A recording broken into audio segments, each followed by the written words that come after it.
trécale en lo que quizás sea la primera utopía ecosocialista, que nos asigna que es económica, que sería la utopía de ninguna parte de William Morris. A mí William Morris me gusta mucho porque es un señor que hacía papeles pintados muy bonitos artesanales, que es lo más bonito que se puede hacer.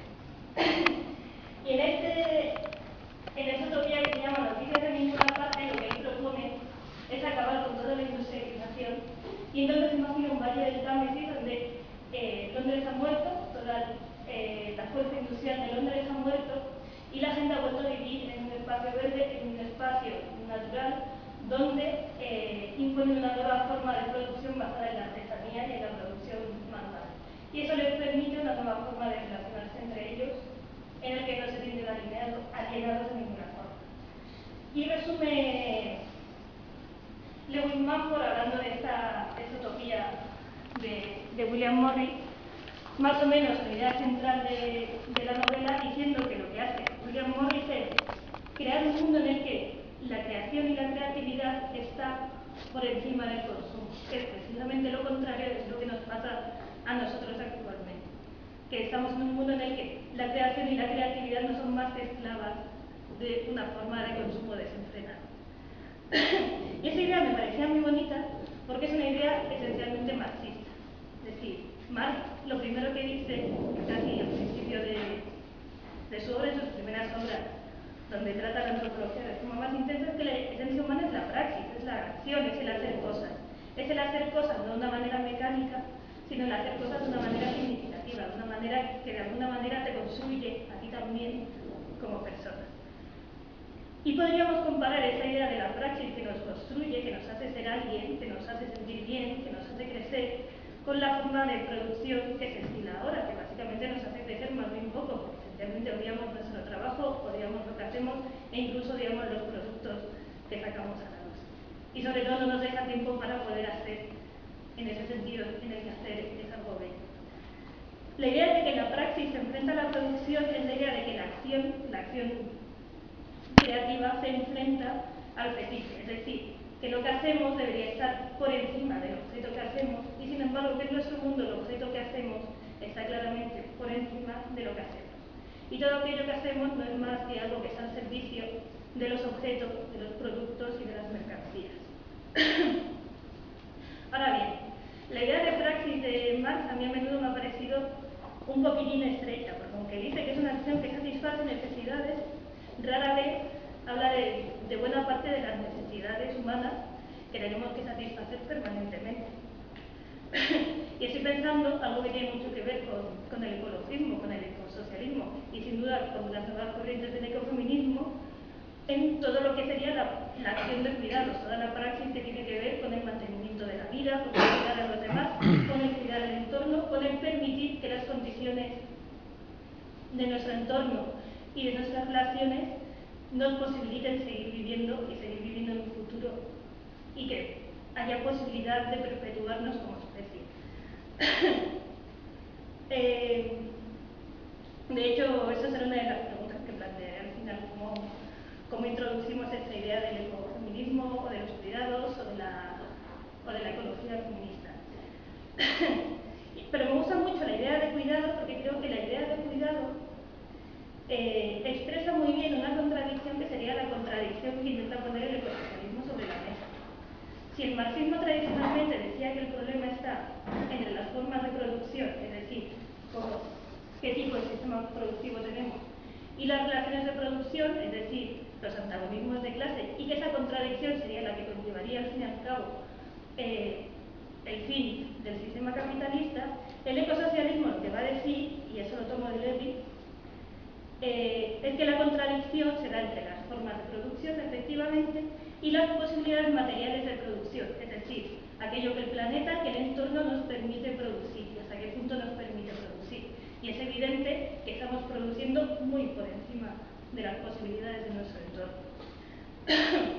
La idea de poner los cuidados en el centro implicaría abrazar unas formas de producción que tuvieran en cuenta necesariamente las posibilidades materiales del entorno, porque cuidar significa precisamente eso, tener en cuenta qué puede ser hecho y cómo poder mantener las cosas, cómo mantener la vida, cómo mantener el entorno, cómo poder mantener las relaciones que nos mantengan vivos, porque, una vez más, somos interdependientes entre todos nosotros y ecodependientes, dependientes del entorno en el que estamos.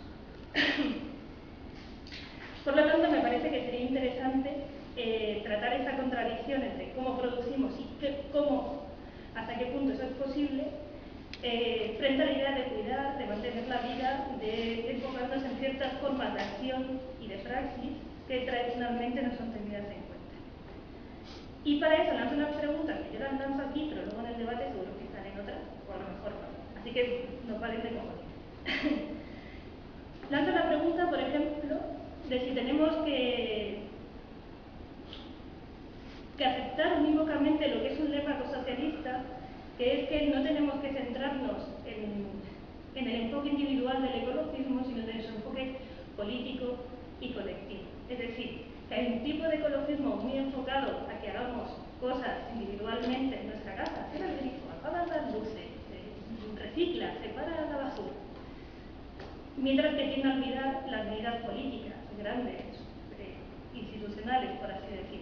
Y es una crítica que me parece legítima, pero si pusiéramos los cuidados en el centro no estaría tan claro lo que significa medidas individuales y qué significan medidas políticas. Es decir, en cierto sentido la idea de que el tipo de ecologismo que tenemos que practicar es un ecologismo político, es decir, también institucional, que lleva a cabo grandes proyectos de cambio de paradigma desde los espacios públicos, está haciendo una vez más esa separación sistemática entre el espacio público y el espacio privado, diciéndonos una vez más que hay una diferencia entre la política de verdad que se hace allí, lejos, no solo en las instituciones, pero sí en la plaza entendida como el lugar donde la gente que tiene voz habla, y las cosas que podemos hacer en nuestras relaciones humanas cotidianas, que están mucho más mediadas por los cuidados, que están mucho más mediadas por los paradigmas femeninos, por así decirlo.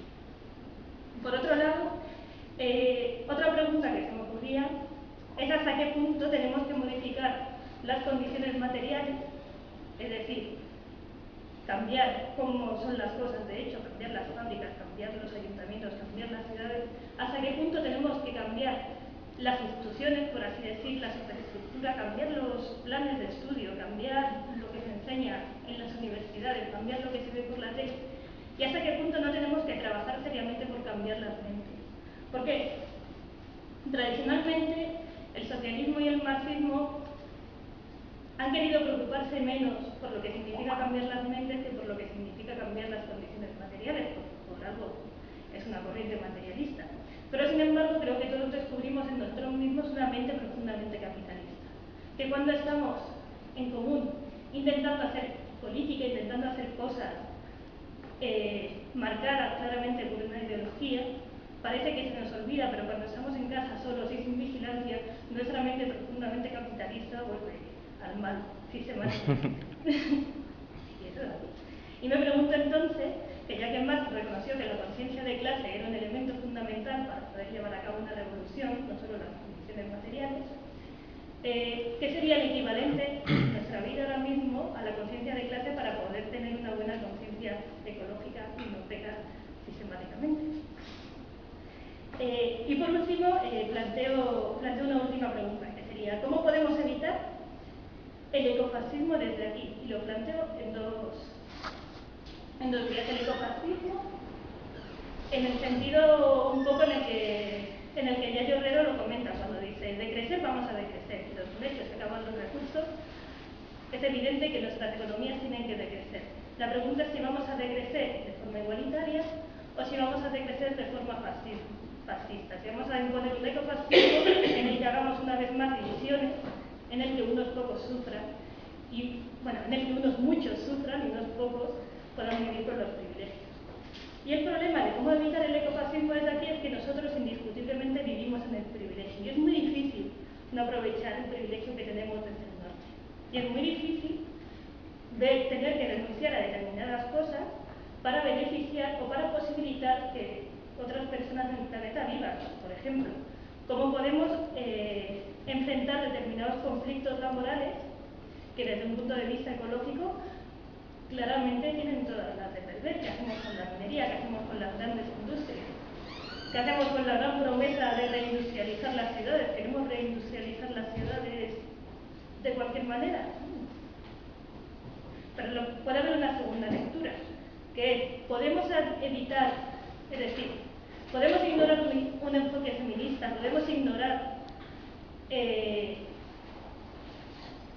podemos ignorar el hecho de que hay una distinción de género, de que hay trabajos con división de género y que de hecho hay una forma sistemática de opresión sobre las mujeres y no estar practicando ya en sí mismo una forma de ecofascismo. Es decir, podemos privilegiar a un género sobre otro sin que eso sea ya en sí mismo una forma de ecofascismo en el que las consecuencias del calentamiento global, de la crisis climática, de la crisis ecológica, no vaya a ser pagada por un 50% más que por el otro 50% de la población. Y no sé si para responder a estas preguntas, pero yo las he dejado caer, tenemos a Manuel Garí, que además de miembro de Podemos y fundador de un mítico círculo que recordaréis, que era el de, y es el de 13, Energía, Economía y Ecología. Es patrono de la Fundación 25M, es la fundación de Podemos, forma parte del Consejo Asesor de Viento Sur, una revista que si no conocéis todos, que os doy por hecho que sí, pues aprovechar y buscar en Google. Y además de todo eso, es economista de profesión. Ya. Bueno, después de la intervención de María, tendría que repensarme a la charla, pero como acabo de llegar plácidamente de vacaciones, no me da el cerebro para tanto.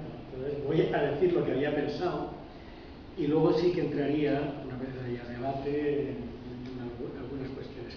Por lo tanto, no es desconsideración, porque me parecen preguntas sumamente centrales y pertinentes las que te haces, no es desconsideración además, sino dificultad de rehacer el hilo de forma improvisada. Entonces prefiero separar lo que voy a contar de alguna manera, aunque haga referencias.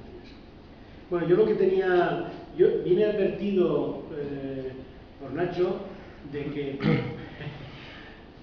pocas estadísticas, pocos números, pocas gráficas, y de hecho no he traído PowerPoint, no he cumplido. Con el ánimo de no ponerle comillas, tecnificar excesivamente la charla, ¿no?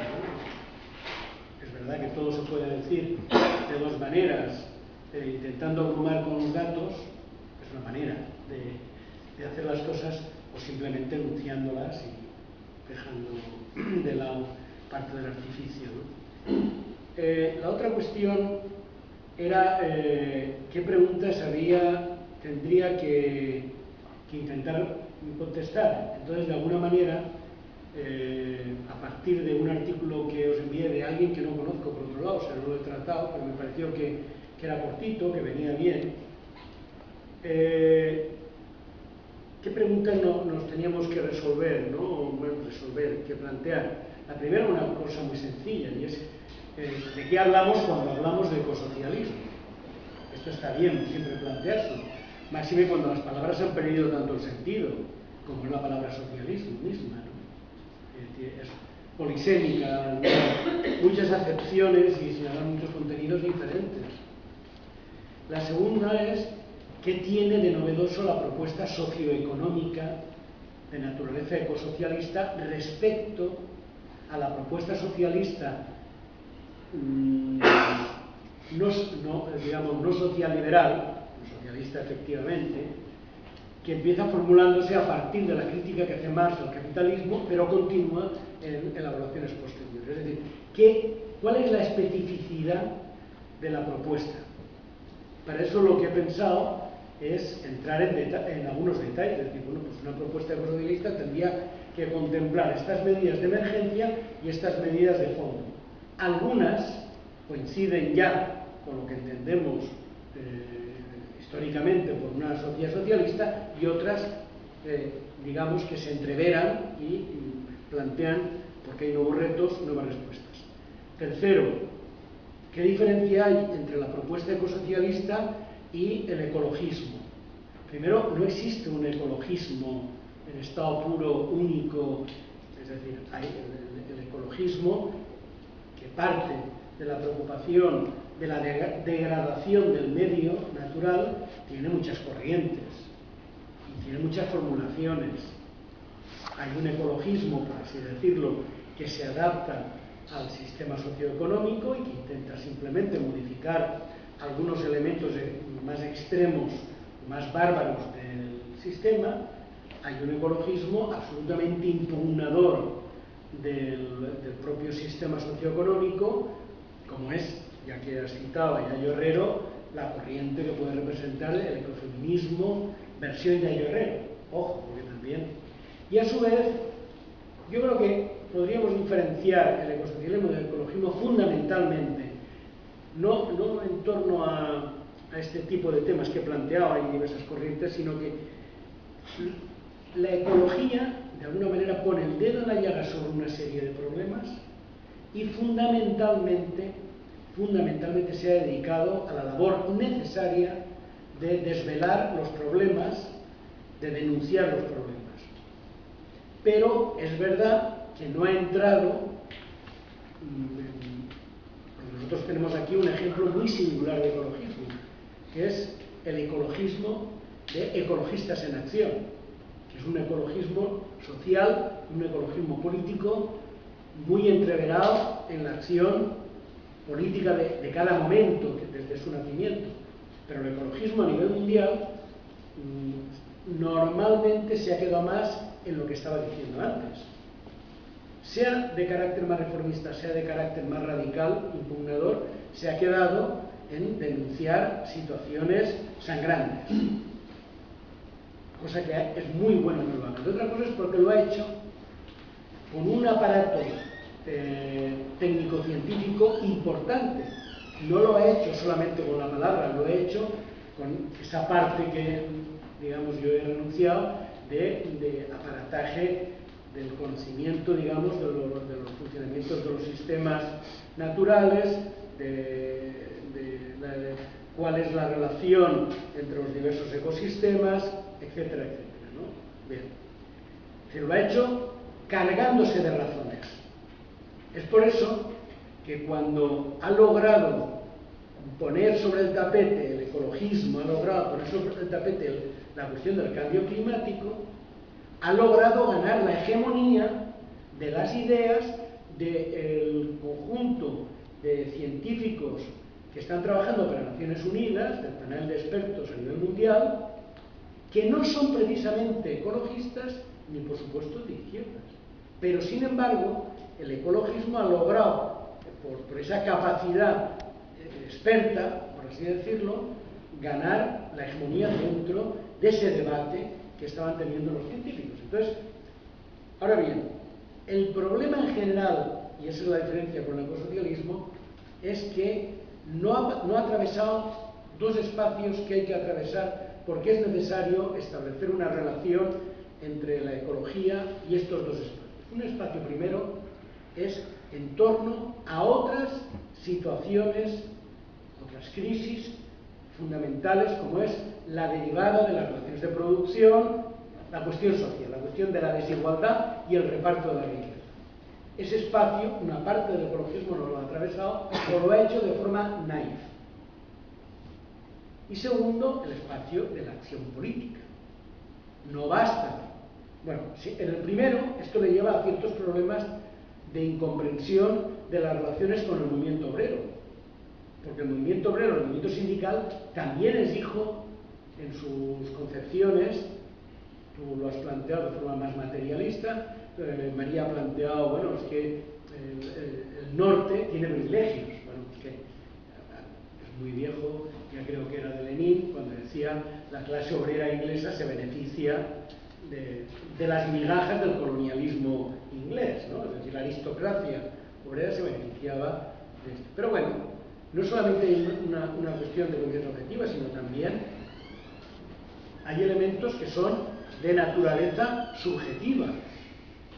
El movimiento obrero tiene que salir del mundo de ideas dominante de las patronales. Es decir, no basta que rompa sus lazos con una idea de subordinación y aceptación de la opresión y la explotación, sino también con la idea tan de las patronales, tan burguesa, del productivismo. Y en general el movimiento obrero y el movimiento sindical no ha roto con el productivismo. Forma parte, por así decirlo, del mundo de consensos, de sentidos comunes dominantes impuestos por la clase dominante y sus mecanismos. Bien, tiene que romper. Bien, entonces, el ecologismo no siempre ha comprendido esto. No siempre ha comprendido que hay una evolución. No basta, en un momento dado, estar cargado de razón. Hay que ganar también a estas ideas y a esta propuesta a la mayoría social. Y la mayoría social son las clases trabajadoras que tienen posiciones respecto al problema que plantea el ecologismo diferentes, porque también según le va la feria. Yo he hecho estudios en el pasado sobre, bueno, con otra gente por supuesto, sobre las actitudes de la clase obrera española. No me voy a enrollar en esto, pero solamente darles un flash. Ante problemas ecológicos centrales, y era evidente que la gente que trabajaba en la administración le era más fácil llegar a conclusiones, digamos, como ciudadanos, defendiendo digamos, un medio ambiente saludable, que a los que en un momento dado están picando la mina, que es el ejemplo que tú has puesto, que depende no solamente de su salario, sino el futuro de sus hijos y de sus comarcas, de esa explotación. Es decir, las clases trabajadoras tienen contradicciones en torno a este tema, por lo tanto hay que conocerlo. Y lo segundo, la cuestión política. El problema del ecologismo es que en muchas ocasiones se ha quedado en lo que podríamos llamar, en palabras de Daniel Ben-Saïd, dándole la vuelta a una expresión de Marx, en la ilusión de lo social. El movimiento social lo puede todo. Claro, sin el movimiento social no podemos nada, eso lo sabemos. Pero si el movimiento social no da el salto, no se articula también como propuesta política, no podrá luchar contra la oligarquía en todos los terrenos. Igual que en este momento en nuestro país estamos viviendo un exceso de ilusión en lo político electoral, empleando la expresión de Marx después del 48, de 1948, es verdad que también los movimientos sociales, como es el caso del ecologismo, han vivido durante años muy ilusionados con que la acción del propio movimiento modificaba sin intervención política. Bien, pues y ya voy definiendo el campo del ecosocialismo. El ecosocialismo está en la intersección de todas esas cosas.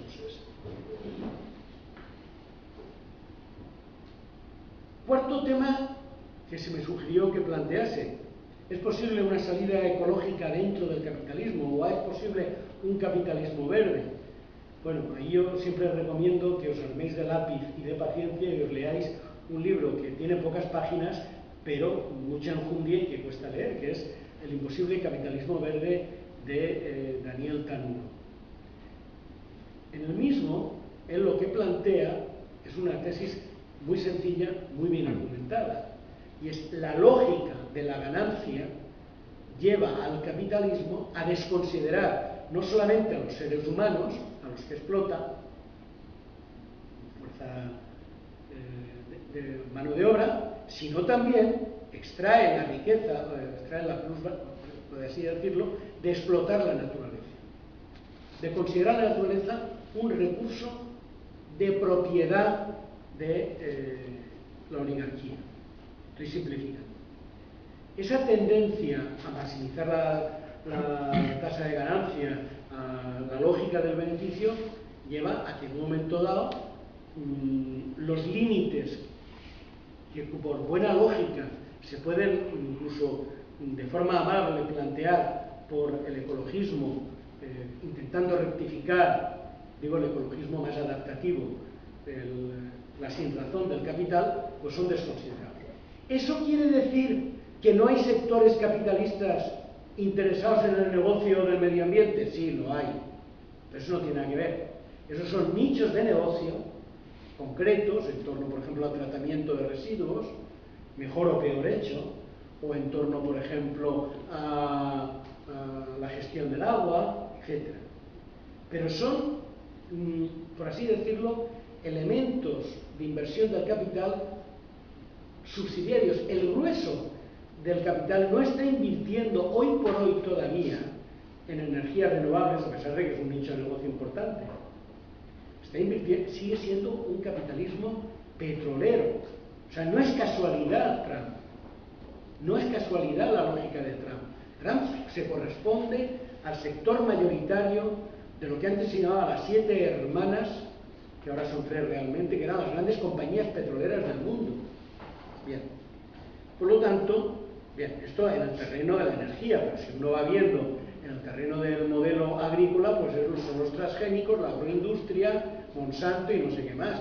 Si, coger cualquier terreno, la industria farmacéutico-química, la industria del plástico, pitipín, pitipán.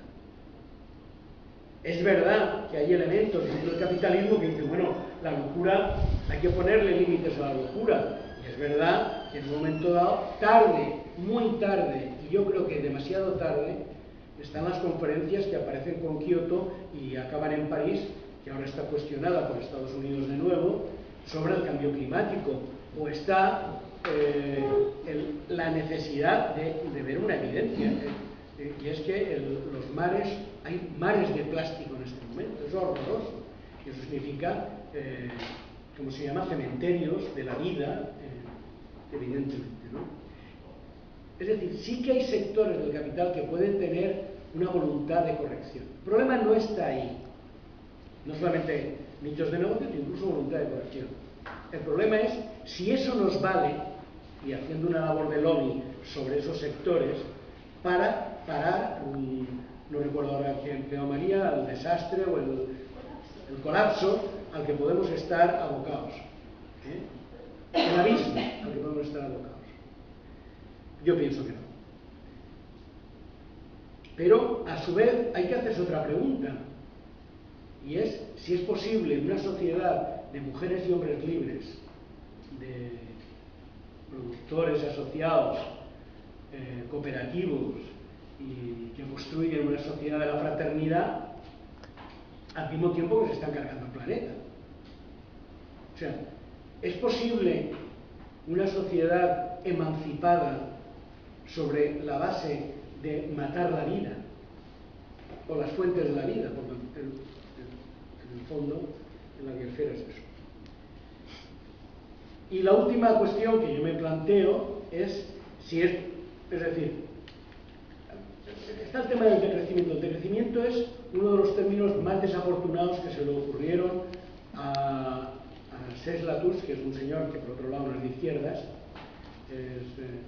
y que ha tenido mucho éxito porque tiene mucha fuerza explicativa, pero que él mismo corregía en un artículo en El País, por cierto, diciendo bueno, que el decrecimiento es una panoplia de cosas, una panoplia de posibilidades. Algunos sectores en nuestro país lo tomaron como la Biblia, el decrecimiento era la doctrina oficial. Veamos. Yo coincido absoluta y radicalmente con Yayo Herrero, porque esto lo hemos discutido mucho y despacio, en que la sociedad necesita decrecer en algunos aspectos, necesita decrecer en el uso intensivo de energía, necesita decrecer en el empleo de materiales y necesita crecer en otros. Es decir, coger el Producto Interior Bruto como indicador es darle la razón al enemigo.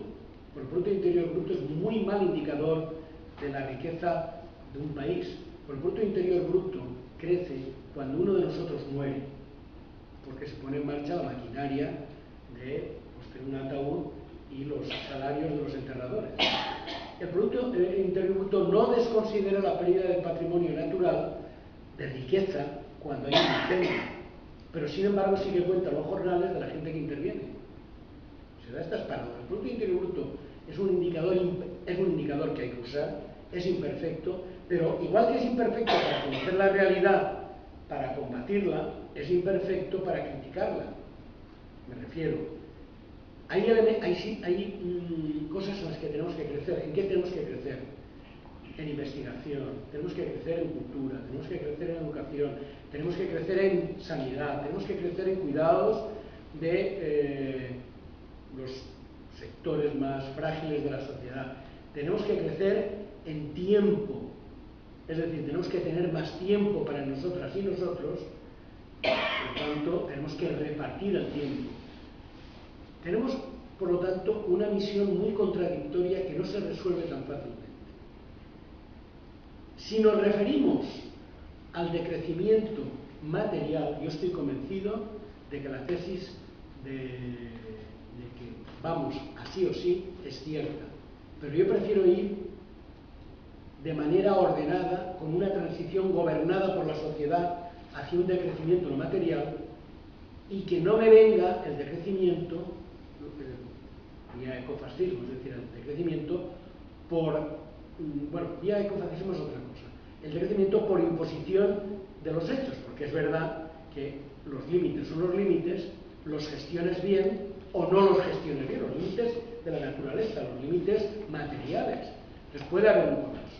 Si el colapso se da sin que gobernemos la transición, puede ocurrir el ecofascismo, puede ocurrir la barbarie y puede ocurrir la desaparición de la especie. En esto hay que ser realistas. Yo no soy nada pesimista ni agorero, ni estoy en la posición de mi camarada, amigo, y hemos trabajado juntos 10 años, incluso profesionalmente, Jorge Friedman, que él, digamos, está muy pesimista con la sociedad, ya no entiendo. Hemos de adaptar. Yo pienso que todavía hay partido, todavía se puede jugar la partida, todavía podemos gobernar una transición hacia el decrecimiento de lo material. Pero ahí la cuestión es, que es la fundamental, ¿cómo ganamos a la mayoría social para una idea que parece tan lógica, pero que va contra nuestros pequeños intereses inmediatos? Yo he venido en un coche, tengo aquí la llave, me lo han prestado, pero he venido porque me interesa luego irme a una cena. ¿Sí? O sea, tenemos las contradicciones en las que nos movemos. Es cómo mantener y extender a nivel de todo el planeta unos niveles de satisfacción de las necesidades, y ahí hay un debate muy importante, que nos permitan el buen vivir frente al consumismo. Pero hemos de lograr tener un proyecto de sociedad que la gente lo vea como algo que va a significar vivir mejor.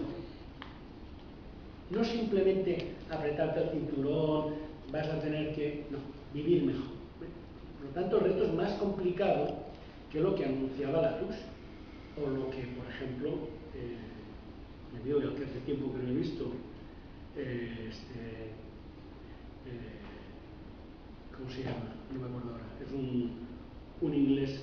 Bueno, planteaba el decrecimiento como solución, porque no han logrado ganar, más allá de minorías muy de vanguardia y muy normalmente vinculadas a sectores profesionales, a nadie la idea del decrecimiento, porque se presenta como algo que me hace perder. Por lo tanto, hay que, como todo en política, hay que presentar en qué ganas tú si te vinculas a un producto. Bueno, pues este punto de partida de estas preguntas, voy a intentar plantear algunas cuestiones en positivo ya muy rápidamente. Yo creo que lo primero es que a la hora de satisfacer las necesidades humanas de bienes y servicios, nos encontramos, sí, con el modo de producción, y es qué se produce, quién decide lo que se produce, las relaciones de propiedad de los medios de producción. Este es un clásico dentro del socialismo, del marxismo, pero también el cómo, cosa que no se planteó con suficiente intensidad, aunque si uno revisa escritos de Marx ya ve retazos y tal, pero en general la corriente mayoritaria, incluyendo los sectores de izquierda del marxismo, no se plantearon lo que hay que buscar palabras, yo busco la palabra el modelo de producción, y es el cómo. ¿Cómo se hacen las cosas? El cómo se hacen las cosas significa la relación entre la sociedad y la biosfera. Es decir, cómo utilizo yo los recursos para satisfacer en un momento dado las necesidades. Pero eso nos lleva a un debate que efectivamente es civilizatorio, que es cuáles son las necesidades básicas de los seres humanos. Este es un debate necesario que las sociedades tienen que resolver. Y por básica no entiendo comer y abrigarte cuando hace frío. Estamos hablando de necesidades que están adobadas culturalmente, pero hay que tenerlo. ¿Necesitamos todos un yate? Debe ser fantástico conducir un yate, fantástico, una avioneta. Esto es lo que hay que discutir. Segundo, ¿cuáles son, en definitiva, los bienes que satisfacen esas necesidades? Voy a poner un ejemplo. La necesidad es acceder. Es posible que me tenga que mover para acceder. El derecho es acceder.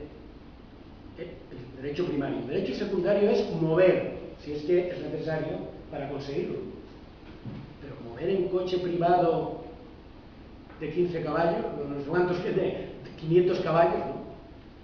Es decir, a lo mejor resulta que acceder no es necesario mover, porque la sociedad se organiza de otra manera. Claro que hemos aceptado que para poder ir al trabajo tenemos que recorrer no sé cuántos kilómetros, porque ha habido una distorsión entre el lugar de vivienda y el lugar de producción. O hemos aceptado que es la cosa de los centros comerciales, es decir, que las tiendas desaparecen, tú tienes que recurrir para comprarte unos zapatos del entorno urbano y se concentran en otro lado. Hemos aceptado tantas cosas que, claro, nos parece tan lógico, porque todo esto se ha organizado para, en este caso, mayor gloria de foro, ¿no?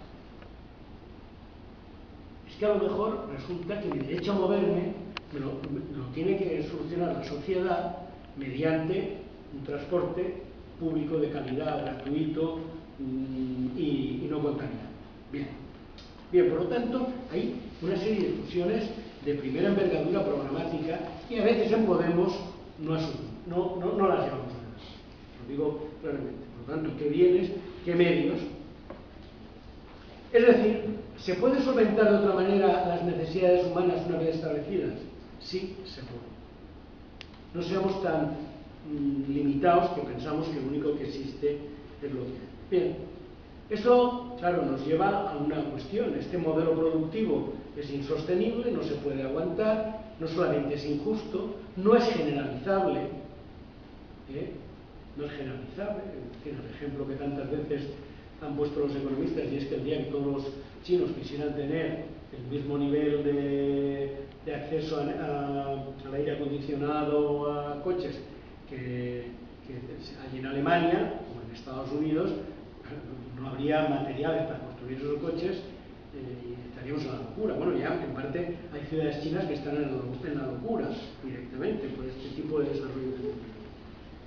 Es decir, este modelo productivo, ya no hablo del modo de producción, de las relaciones de producción, el modelo productivo no nos vale, es altamente contaminante, es depredador, es ineficiente en el sentido incluso económico y en el sentido ecológico de la palabra, porque una gran parte de los recursos no se transforma en bien o servicio, una gran parte de ese recurso en el proceso productivo se convierte en residuos, se convierte en emisiones, etcétera, ¿no? Por lo tanto, es poco eficiente. Pero además hemos visto que esto, que es muy propio del capitalismo, porque hay una relación muy fuerte, luego intentaré plantearlo, entre el capitalismo y el modelo ecológico, de agresión ecológica, se ha acelerado con la globalización. Es decir, que el capitalismo industrial de mediados del siglo XIX, que estudiaron Marx y Engels, y atisbaron muchos problemas, pero bueno, no se parece en nada a lo que hay ahora. En el terreno de la dimensión de los efectos. Segundo, estamos ante una dimensión global de los problemas. Hay dos vertientes de esta crisis de civilización. Llamo la atención en una cosa. Estamos muy imbuidos últimamente, y es bueno que lo estemos, de la lucha política en la que estamos metidos y tal, no sé qué, y a veces se nos olvida un poco pensar en dimensiones más allá, más estratégicas, menos de la jugada en corto, ¿no? De qué ha dicho, quién no sé qué, le hemos metido esta, o nos han metido esta u otra trampa. Vivimos una crisis social que es agudísima, los niveles de desigualdad, igual que ha aumentado el nivel de riqueza, por así decirlo, producida, ha aumentado el nivel de desigualdad y de explotación humana. Es decir, la utopía de la justicia social, ese mundo utópico justo, yo creo que sigue estando en el panorama, pero no es el objeto de la reflexión de hoy. Segundo, y es la segunda gran crisis que tenemos, y dejo de lado una que es fundamental, que viene de lejos y que es anterior al capitalismo y que atraviesa también la crisis del equilibrio de la biosfera, que es el patriarcado, la desigualdad entre los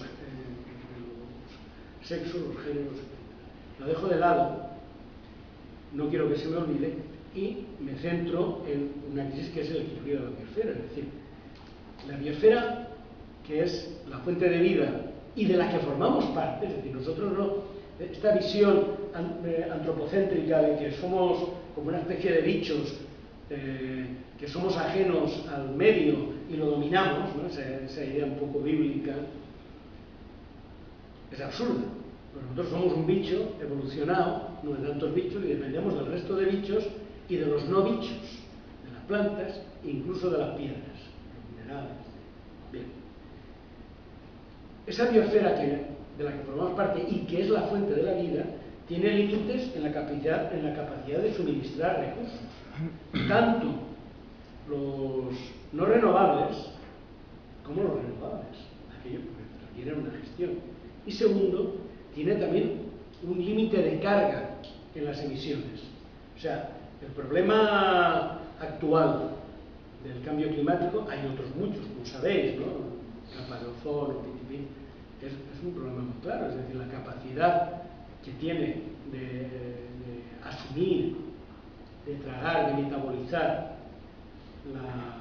la atmósfera, las emisiones de gases de efecto invernadero, que no solamente es el CO2, que es el más importante, que son el metano, etc. Es decir, hay un montón que están muy vinculados a la actividad humana actual, tal como se da actualmente la actividad productiva, la actividad consultiva, ¿no? Bueno, entonces eso nos plantea, intentemos definir qué es la crisis ecológica. La crisis ecológica, en definitiva, en mi opinión, es la crisis de la relación de la sociedad con la biosfera, o dicho de otra manera, del modo de producción dominante en esta sociedad, que es el capitalismo, con la naturaleza. Eso es la crisis ecológica. Eso es lo que nos lleva a una discusión que es muy interesante. ¿Tenemos responsabilidades individuales? Sí, por supuesto. Yo puedo estar llenando ¿cómo se llama?, de compresas, estos pañitos con los que se limpia el culo los niños, ¿no? Toallitas. Puedo estar llenando los inodoros y haciéndole un mal favor a todo el sistema de metabolización de la mierda que producimos, ¿no? O puedo no hacerlo. Yo puedo hacer un uso de las corrientes de aire o solamente recurrir a máximo consumo artificial, etc. Es decir, claro que tenemos responsabilidades. Yo puedo consumir unos bienes u otros bienes. Me puedo mover de una manera o de otra. Pero nuestras decisiones de alguna manera están limitadas. Y voy a poner un ejemplo. El problema gordo que tenemos ahora con las niñas y los niños que están en los colegios de la comunidad y la solución que le da el consejero, el sinvergüenza del consejero. Y es, bueno, pues que hagan trabajos manuales, que aprendan a tener abanicos, que cosas de este tipo. No recuerdo ahora todas las tonterías que ha dicho, pero realmente es desconsiderar que esas niñas y esos niños están sufriendo en unas aulas 40 grados, están expuestos, o si estás en una fábrica, tú tienes que tener una temperatura. Cuando te aumente la temperatura o te baje en unos grados, tienes un problema, ¿no? Es decir, de salud. Por lo tanto, hay elementos que deben de ser solucionados colectivamente, incluyendo la arquitectura bioclimática de las escuelas. No es responsabilidad de esas niñas y niños, ni de los papás y mamás y papás de esos niños. Es un problema del conjunto de la sociedad articulada políticamente, y por lo tanto de sus gobernantes. Por eso digo que allí hay una discusión sobre cuánto hay de individual, hay responsabilidades individuales, pero cuánto hay de colectivo, de político, de público. Y estoy de acuerdo que todo el tema de los cuidados, que no lo puedo abordar ahora, pero me parece muy interesante, está justamente en la intersección de las dos, de estas dos dimensiones. Está ahí, pero significa también una nueva mirada sobre la sociedad, que es lo que nos ha aportado la economía feminista. Bien, ¿por qué las versiones menos politizadas del ecologismo no pueden abordar esto? Porque desconsideran este aspecto de lo colectivo. Tercer elemento que quería plantear es que, por simplificarlo, hay un matrimonio de momento indisoluble desde la revolución industrial entre el capitalismo y, por ejemplo, las emisiones de CO2. Están perfectamente sincronizados el aumento del Producto Interior Bruto mundial y las emisiones en concreto de gas de efecto invernadero CO2, pero se podía analizar con otros. Está perfectamente indexado la pérdida de biodiversidad con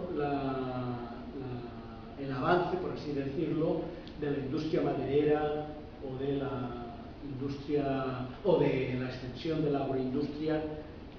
Bien. Por lo tanto, es muy difícil separar las soluciones sin atajar la causa. ¿Había incendios, había problemas ecológicos antes del capitalismo? Sí, por supuesto, pero eran de unas dimensiones que incluso más que analizó todo el tema del deterioro de la tierra por los cultivos intensivos, etcétera, etcétera, no podía ni vislumbrar. Es que estamos en otra dimensión. Es que yo creo que no es un problema de cantidad, es un problema de estadio, ¿no? Pero a su vez, insisto, no hay alternativa socialista utilizando las mismas técnicas y los mismos procedimientos. Si os dais cuenta, el socialismo real, Unión Soviética y satélites, y actualmente China, ¿qué es lo que hacen? Con la misma tecnología y en competencia desaforada con el imperialismo, producir los mismos bienes de la misma manera, lo cual les lleva también a los mismos efectos negativos contradictorios. Bien, ahí además el socialismo real perdió. Entre las muchas batallas que perdió también la de haber podido construir una sociedad más amigable en su relación con la naturaleza. Por lo tanto,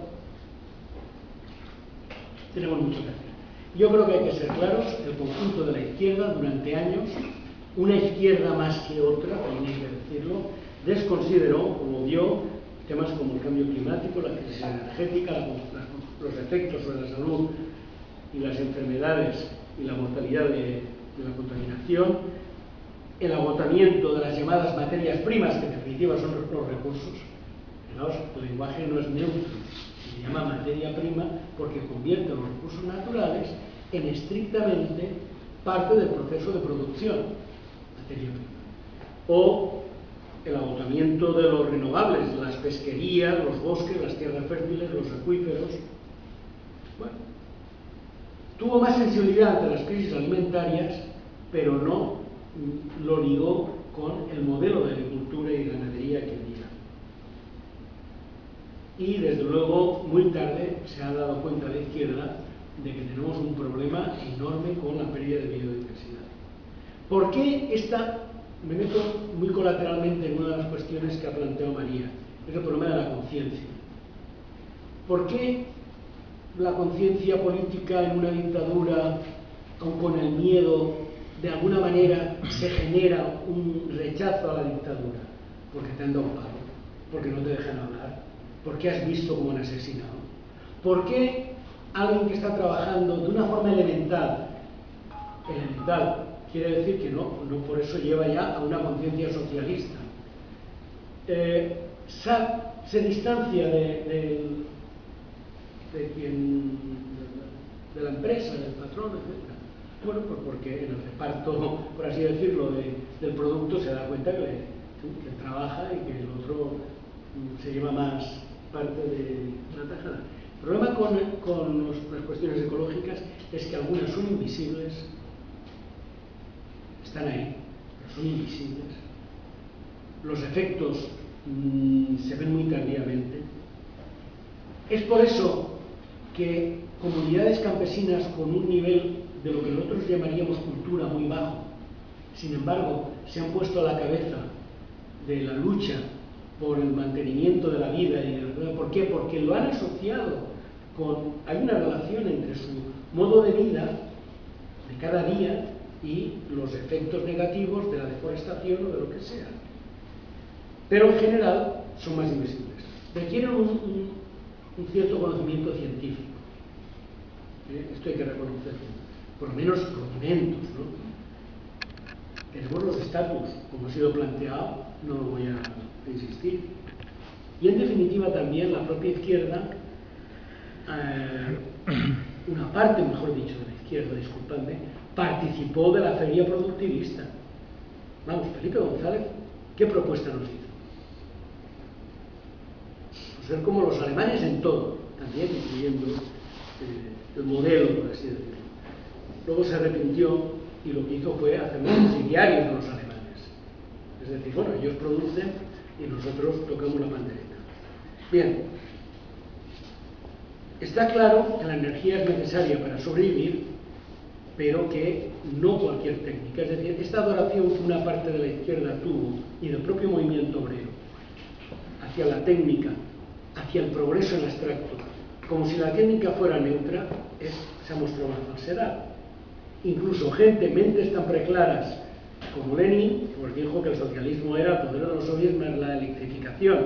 Hoy diríamos la electrificación con renovables, por lo menos, ¿no? Es decir, que según hemos ido profundizando en los problemas, nos damos cuenta de esa no neutralidad de la técnica. Bien, pues ¿qué sería el ecosocialismo? Pues sería el proyecto político y social que tiene unas características. En primer lugar, voy a ir más a prisa, es que parte de esta constatación que vengo haciendo de que la protección de los equilibrios ecológicos del planeta y la preservación del medio favorable para las especies vivientes, incluida la especie humana, es incompatible con la lógica expansiva y destructiva del sistema capitalista. El sistema capitalista es voraz. Bien. Segundo, es una corriente que considera que los bienes naturales, la tierra, etcétera, son bienes comunes, que no pertenecen, o sea, que no pueden ser apropiados o acaparados para uso y disfrute y explotación individualista. No he dicho individual, que lógicamente sí, necesitamos respirar, ¿no? He dicho individualista, es decir, para hacer negocio a costa de los demás y de la degradación. Y ni siquiera son propiedad de la generación presente. Esto es la clave del ecosocialismo, es decir, considerar que hay una gran parte de aquello que necesitamos para vivir que tiene que ser gestionado de forma comunal. Vamos a ver, igual que yo no estoy por la socialización del carrito del helado y que me parece muy bien que una persona tenga una casa, me parece que hay problemas que no se pueden resolver de esa manera, que tienen que ser resueltos colectivamente. Bueno, el objetivo es evitar el colapso climático o energético, porque hay dos posibles colapsos. Uno sería el que se derive del calentamiento global y otro podría ser el que se derive de que en un momento dado no tengamos energía para funcionar. Imaginaos esta gran maquinaria en la que estamos y de pronto el avión no puede repostar gasolina, ¿no? Se cae. Bien. Su objetivo es impulsar el reparto de la riqueza, por lo tanto es un socialismo que respeta los límites de los recursos, los ritmos y modos de funcionamiento de los ecosistemas, así como de los grandes ciclos naturales.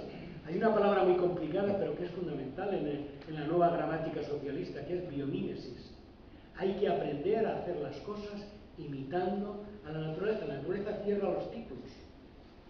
Vosotros sabéis que aquí caga el elefante y al cabo de 15 minutos no queda nada de esa cagada. Hay un montón de animales que forman parte del ciclo natural que se han comido.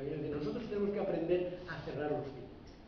No es verdad que podamos estar emitiendo sin más o produciendo plásticos indestructibles sin más.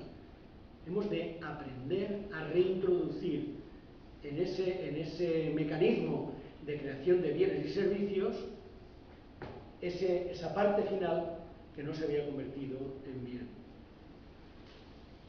Por lo tanto, es un socialismo que también aplica el principio de precaución. Sabéis que el principio de precaución, por ejemplo, con el caso de las nanotecnologías, que pueden traernos muchos beneficios, es que hasta que no esté comprobado no se liberen los nanoproductos, que no esté comprobado su inocuidad o que son compatibles con la vida. El problema es que el capitalismo ha lanzado productos como el DDT, famoso, que nos fritaban, a los que somos más mayores, nos fritaban para que no tuviéramos mosquitos, nos estaban enviando veneno.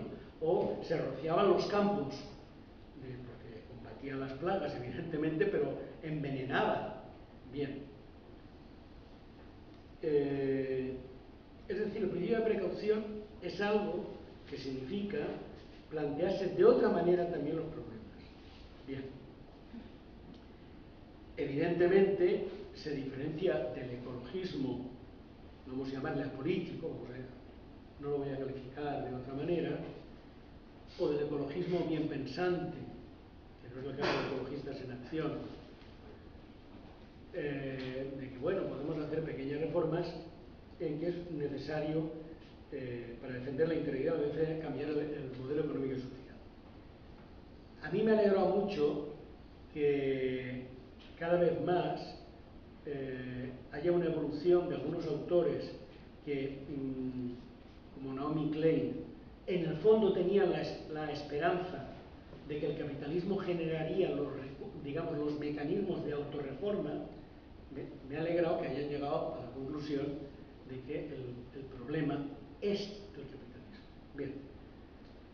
Pero, y tenemos un problema, quienes queremos hacer todas estas cosas, y es que el tiempo cuenta, el tiempo urge, no tenemos todo el tiempo del mundo, no podemos hacer primero el gran cambio social y entonces plantearnos los grandes problemas ecológicos, sino que forman parte del gran cambio social ya solucionar los problemas ecológicos. No tenemos una primera fase, una segunda, una tercera, es decir, en el programa de transición tienen que estar incluidas estas cuestiones. Hay medidas urgentes y hay que diseñar el futuro ya, la utopía frente a esta realidad que más que una distopía es una realidad horrorosa ya presente, no es una mera distopía. Bueno, tenía aquí pensado, pero ya llevo bastante tiempo hablando, voy a dejarlo, pueden salir luego, emplearé el truco de, aprovechando una pregunta que no me hagáis decirlo, tenía pensados dos dieces y una cosa que la transición gusta. 10 medidas de choque y 10 medidas de fondo de lo que sería un programa ecosocialista, fáciles de enunciar. Y al mismo tiempo, un problema que es muy importante para quienes pensamos que la mayoría social cuenta, que no tenemos que pensar en que no importa que se destruya empleo. Si se destruye empleo tenemos un problema, hemos de crear empleo alternativo. Y podemos crearlo, es decir, el tema de la transición justa. Bueno, pues lo dejo aquí, porque entre los deberes que me ha puesto María y los que me pusiste tú, pues no me da para más. Bueno, yo creo que es mejor que yo empiezo.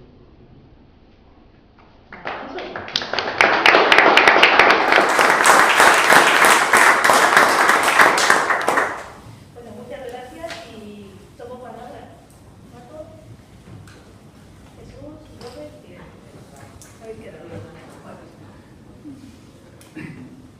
Es curioso que cuanto más consumimos y más bienes necesitamos, sin embargo, cada vez hay menos trabajo.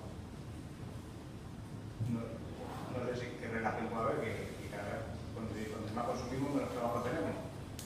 Y luego me mandan de Asturias un compañero una pregunta que no puede estar aquí. Él me dice que si es compatible la renta básica y universal en el contexto del declive de los combustibles fósiles de superación de los picos del petróleo y del gas. Oráculo es extraordinario. Ya. ¿Prefieres varias preguntas? Yo creo que sí, porque no necesariamente yo tengo que responder a las cuestiones, sino el diálogo. Jesús, te toca. Yo quiero insistir un poco en el planteamiento que hacía del decrecimiento. Yo la verdad es que estoy convencido desde mi ignorancia de que o entramos por ese camino o vamos. También estoy de acuerdo con lo que decías, que no hace falta decrecer en todo y tal, pero hemos llegado a un momento, bajo mi punto de vista, en que ya no es decir, bueno, vamos a mantener un sistema productivo como el que hay y repartir mejor las ganancias, ¿no? No es suficiente, entiendo que no es suficiente. No sé, por poner un ejemplo, yo recuerdo cuando era pequeño que estudiaba el lago Chad en África como uno de los lagos más grandes del mundo. Hoy es prácticamente un charco. O sea, eso lo digo pensando en el primo de Rajoy, ¿no? De que el cambio climático, etcétera, ¿no? Por otra parte, algo que me sorprende un poco que no hayas comentado es el crecimiento demográfico que tenemos. Somos 7.000 millones de personas, 7.000 y pico millones, y tenemos 12.000 millones de hectáreas de espacio de tierras bioproductivas. Eso quiere decir que en 40 años no hay tierras suficientes para alimentar al mundo. Eso me preocupa, de donde me lleva a que también en la demografía tenemos que decrecer. Y bueno, lo dejo. Pues yo iba por ahí también, por lo que ha dicho Jesús. Hace unos años leí un libro de Fidel Castro que explicaba los coches, ¿no? Que todo el mundo tuviera no sé cuántos coches, no había sitio para aparcar en el mundo. O sea, a nivel de coches de Estados Unidos, el que hacía la cuenta, ocupan tanta superficie y no hay sitio en el mundo. Y otra, si nos limpiáramos todos el culo con papel higiénico, no había algo en el mundo, ¿no? Hay una cuenta matemática sencilla para aplicar esto, ¿vale? Claro, cuando las contradicciones que tenemos a la izquierda de esta situación, o no es la izquierda, las contradicciones que tengo yo.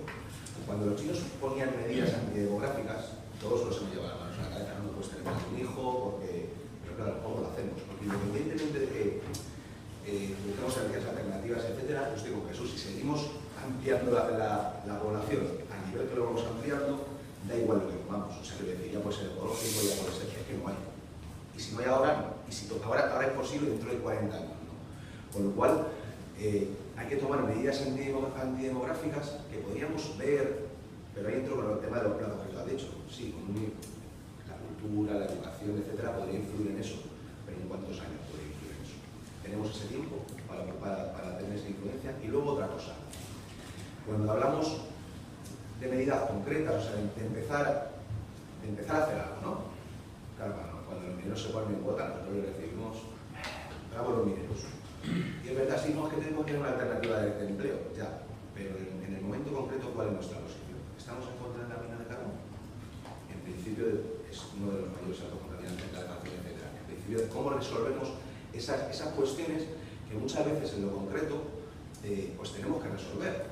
Porque entramos en contradicciones. Me preocupa porque no tengo la solución. Yo soy más orientador, yo creo que no tenemos tiempo. Soy un poco pesimista también al respecto, ¿no?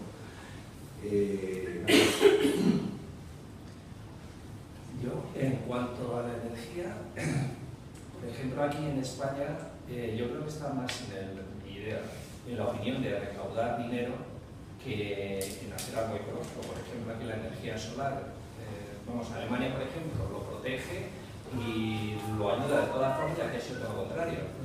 Digo, solar, eólica, del mar, todo ese tipo de energía limpia, que aquí se penaliza. Entonces, a mí yo quiero creer que es más por una cosa de recaudar, ¿no? A la hora de vender petróleo, yo puedo vender un litro de petróleo, pero a lo mejor si pongo una placa solar se jodió ya el chollo porque ya me lo organizo yo. Entonces ahí sería una de las cosas.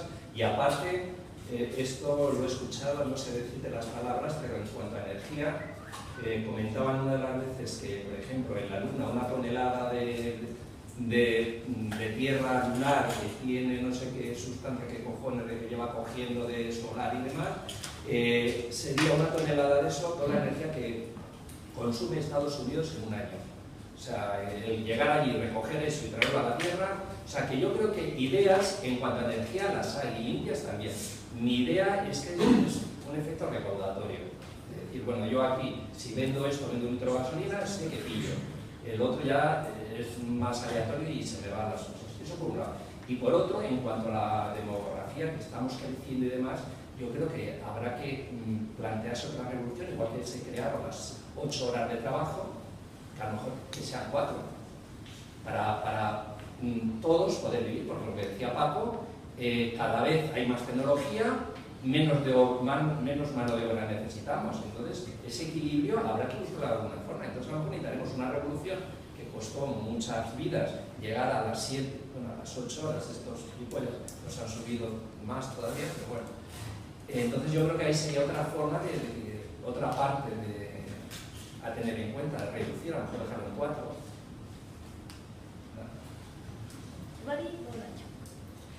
Vale. Ahondando en las dudas que se han planteado con respecto a la demografía y el consumo, simplemente pasando por encima, por conocer un poco tu opinión con respecto a esa fundamentación del veganismo, ya no basada siquiera en cuestiones éticas animalistas, sino en cuestiones de que es insoportable el nivel de consumo para la alimentación que es necesario, porque la mayoría de esos campos que decía Jesús que se utilizan actualmente para producción, ni siquiera es para producción humana, es para producción de unos animales que luego nos comemos, y además de manera ineficiente por otra parte, pero bueno. Bueno, eso por curiosidad, simplemente. Y luego, tengo dudas con, bueno, los han mencionado ya, pero el tema del individualismo contra el futuro, en el sentido de hasta qué punto, o sea, cómo podemos convencer a esa gente que al final pues, realmente les da igual. O sea, dice, mira, reduce tú el consumo, yo mientras voy a comprar un coche todos los años, me voy a comprar un móvil, voy a consumir todo lo que pueda y más porque es lo que más me feliz. Podemos dar muchas charlas como esta, pero al final la situación es la que es, llegamos a la gente que llegamos y el nivel de consumo es muy bestia. ¿Cómo defendemos el apocalipsis? A veces está la gente ni vendiéndoles el apocalipsis futuro les convence, porque dicen que bueno, que eso es un problema de generaciones futuras o de que vaya a sobrevivir dentro de 10 años. Yo mientras estos 10 años quiero vivir a tope. ¿Qué hacemos contra esa gente? Porque son millones. Y luego, has mencionado tú el tema del propio consumo y las contradicciones que tenemos cada persona. Tú mencionabas tu coche. Yo, por ejemplo, una de las cosas que yo soy plenamente consciente del daño que hacen, y ya así lo hago, es el consumo de alta tecnología, que conlleva unos minerales especiales, conlleva unas guerras, que conllevan una serie de catástrofes en lugares del mundo que no veo y que no sé si visitaré algún día las consecuencias de mi consumo. Claro, luego en otras cosas a lo mejor yo reduzco, por ejemplo, pues no tengo pensamiento de comprar un coche. Pero ¿hasta qué punto, hasta qué nivel tenemos que reducir nuestro consumo? ¿Es posible? O sea, hay muchas estadísticas, muchos estudios, muchos panfletos que dicen pues tenemos que reducir el nivel de consumo hasta los niveles del año 90 y tantos, o hasta los niveles del año no sé qué, pero al final yo entiendo que eso es algo que también va relacionado con cómo va creciendo nuestra población exponencialmente. Cuanto más crezca, más tendremos que reducir, entiendo, el consumo, porque los recursos son limitados. Pero aparte, ¿cómo lo podemos calcular cuando hay esas grandes diferencias entre el consumo entre clases sociales, entre personas y entre países? Incluso.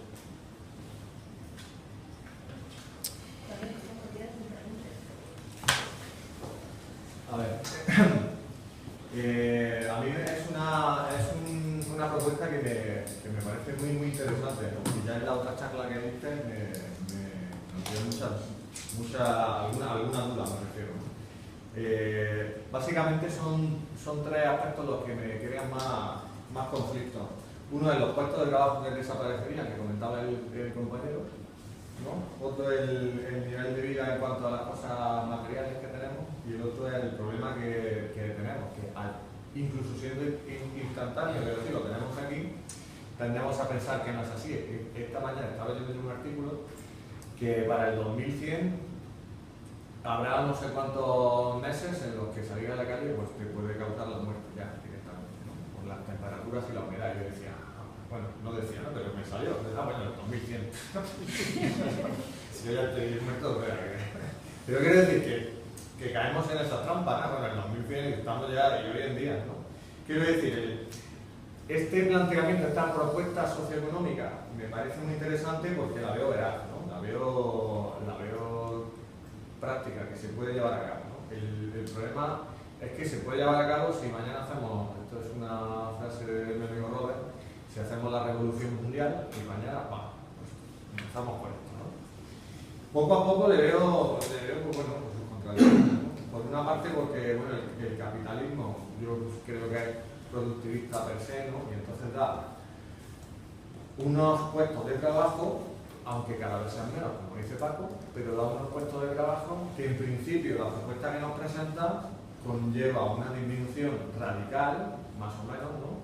De la extracción de recursos materiales, ¿no? Que eso lleva a un nivel inferior en cuanto a los bienes que consumimos y que tenemos y a la pérdida de ciertos puestos de trabajo, ¿no? Esos puestos de trabajo que hoy en día el capitalismo puede dar con respecto a la extracción de carbón o a la elaboración de productos relacionados con el petróleo, ¿no?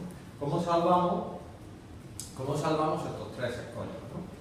Que lo repito, los puestos de trabajo que perdemos. Paco también decía lo de la renta universal, no sé si esa es la solución, una renta universal, no lo sé. Decías tú de crear nuevos puestos de trabajo, ¿vale? Pero a la gente la tenemos que convencer. Tú al minero le tienes que decir, mira, no te preocupes, porque vas a perder tu puesto de trabajo, pero hay otros que no. El nivel de vida que nosotros podemos decir, mira, es que yo no necesito el coche, yo no necesito tener televisiones ni los ordenadores. Pero hay gente que su vida es eso, ¿no? El capitalismo despierta el oligarca que llevamos dentro, ¿no? Y dice, joder, pues es que puedo tener un yate, ¿por qué no? Pues, y sabemos que es mentira, ¿no? Pero hay mucha gente que está convencida de que va a tener un yate y 3 Mercedes y tal, ¿no? Vas hasta la 11. ¿Eh? Vas hasta la 11. Claro, hasta la 11 y lo que está, ¿no? Y sobre, pues eso, ¿qué alternativa le damos, no? No sé si ha quedado clara mi postura. Después, me ha parecido muy interesante lo de los dos tipos de colapso, ¿no? Si el económico o el energético, ¿no? ¿Cuál ves tú que está más cercano? Y te iba a decir cuál es peor, y después, con respecto a lo que tú dices, las medidas de antidemográficas, pues las que estamos sufriendo aquí son iguales. Si no tienes pasta para tener hijos, pues ya está, ahí tienes las medidas. No sé lo que tenemos. Eso funciona al revés en muchos países. Para que yo pueda vivir de viejo, tengo que tener muchos hijos que me alimentan. Ya, aquí no te dejan tener hijos. Aquí no. Aquí hay medidas antidemográficas que no puedes tener económicamente, no puedes mantener a un hijo. Bueno, veremos que para las generaciones jóvenes, si no vuelven a tener 5 o 6 hijos, no pueden mantener. No nos liemos, que la palabra lleva. Pedidme palabra. Sí, yo por ir muy rápido, porque en principio estoy en gran parte de acuerdo con la exposición, motivos, cómo por lo que estoy viendo un poco en las preguntas y por tocar un poco para censura, o como quiera decir. Vamos a ver, para mí el principal problema que considero es que para conseguir cualquier cambio político hay que conseguir una cierta hegemonía política. Y en este caso, la hegemonía política creo que se tiene que conseguir partiendo de la base que lo ha dicho el Vicente, que es el buen vivir, ¿no? O sea, lo que es un análisis de lo que significaría buen vivir o vivir, ¿vale? Por así decirlo. Yo creo que es imposible partir hacia un gestor hegemónico hablando de que vamos a destruir, vamos a quitar o podríamos quitar eso. Dicho esto, creo que en el debate lo que se está planteando es un poco en términos occidentales. Hablamos de que lo que queremos aplicar es ecosocialismo a nivel global, a nivel de tierra entera o a nivel del mundo. Hablar de estos términos de consumo, de reducir y demás, si lo planteamos en África, los 3.000 millones de habitantes viven con $1 al día, básicamente, ¿vale?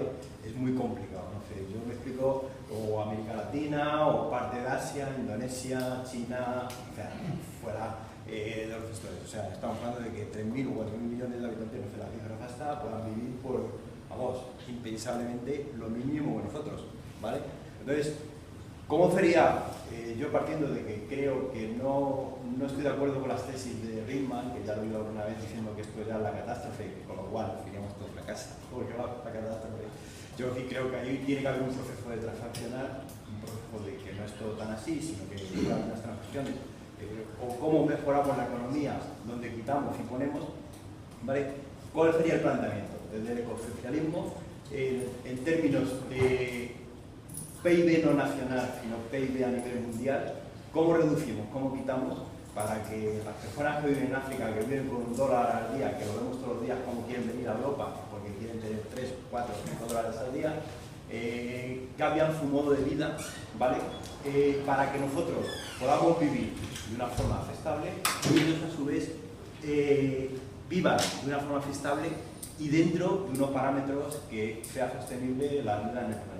La vida humana, porque el planeta evidentemente podemos morir nosotros, pero a lo mejor existen cucarachas, no sé, cualquier tipo de tal. Digo la vida humana como tal, no aparte de otras especies, pero vamos, estamos hablando de vida humana. Vale, no, el planeta podrá vivir miles de años aunque no viva aquí nadie.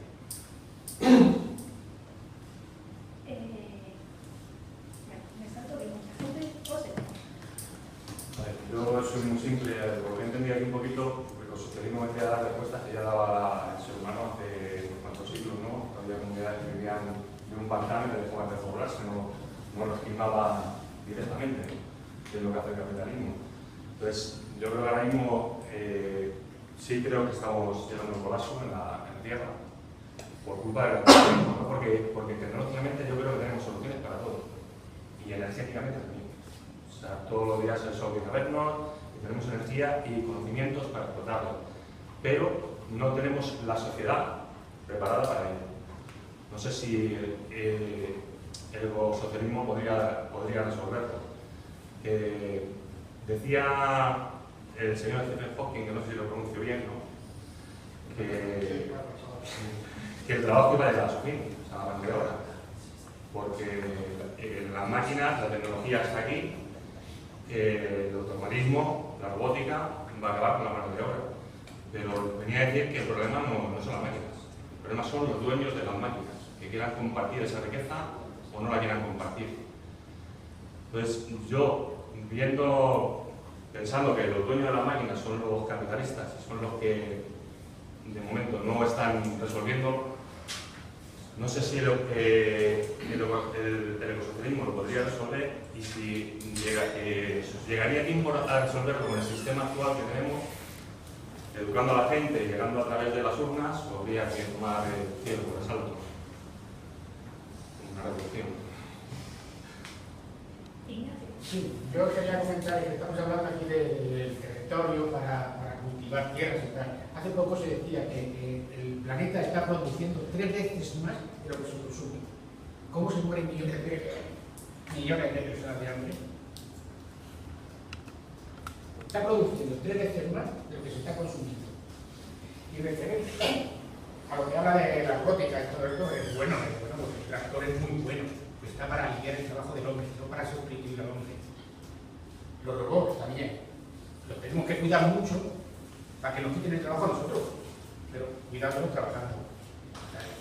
Quiero decir que el sistema capitalista utiliza los medios para su beneficio propio y anular al trabajador. Pero la mayor pregunta es, el mundo está produciendo 3 veces más de lo que se consume y millones de personas mueren de hambre. No porque no haya territorio para cultivar, hay mucho. Si no vamos a África, no vamos a Asia, todo ese sentido, obviamente. Pero mueren de hambre. No sé qué explicación puede tener eso. La logística, el sistema, en fin. Vale, ahora voy yo porque después va a Robert y para que lo quita el venga, dilo. No. Bueno, no solo por comentaros unas cosas que habéis dicho. Estoy de acuerdo con Manuel que estamos teniendo una perspectiva muy eurocéntrica. Claro, cuando decimos, ¿cómo puede ser que aumente la producción y haya menos trabajo o no tengamos trabajo? Quiero decir, es evidente, en Bangladesh no les falta el trabajo, porque es mucho trabajo. ¿Quieres trabajar en las maquilas de Guatemala? Seguramente haya trabajo allí también y estáis dando trabajo a un montón de gente, pero no aquí precisamente, y no en las condiciones que nos gustaría tener trabajo, desde luego. Lo mismo nos pasa con los hijos